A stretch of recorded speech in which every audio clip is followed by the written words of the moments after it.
بسم اللہ الرحمن الرحیم۔ شروع اللہ کا نام لے کر جو بڑا مہربان نہایت رحم کرنے والا ہے۔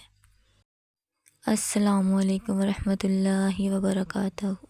حضرت ابو ہریرہ سے روایت ہے کہ رسول صلی اللہ علیہ وآلہ وسلم نے فرمایا، ابو ہریرہ، جو بندہ دل سے اخلاص کہے لا الہ الا اللہ، اس کے لیے لازماً آسمانوں کے دروازے کھل جائیں گے، یہاں تک کہ وہ کلمہ عرش الہی تک پہنچے گا، بشرط یہ کہ وہ آدمی کبیرہ گناہوں سے بچا رہا۔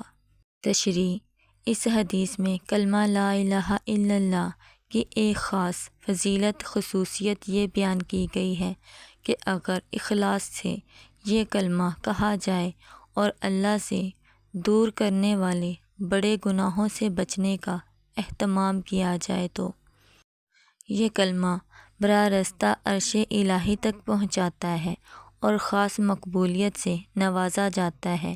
اور ترمذی کی ایک دوسری حدیث میں ہے، کلمہ لا الہ الا اللہ کے اور اللہ کے درمیان کوئی حجاب نہیں، یہ کلمہ سیدھا اللہ کے پاس پہنچاتا ہے۔ معلوم ہوا کہ ذکر اللہ کے دوسرے کلموں کے مقابلے میں اس کلمے کی ایک یہ مخصوص فضیلت اور خصوصیت ہے۔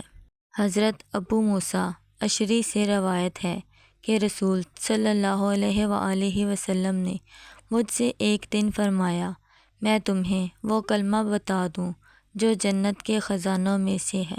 میں نے عرض کیا کہ ہاں حضرت محمد صلی اللہ علیہ وآلہ وسلم، ضرور بتائیں۔ آپ صلی اللہ علیہ وآلہ وسلم نے فرمایا، وہ ہے لا حول ولا قوۃ الا باللہ۔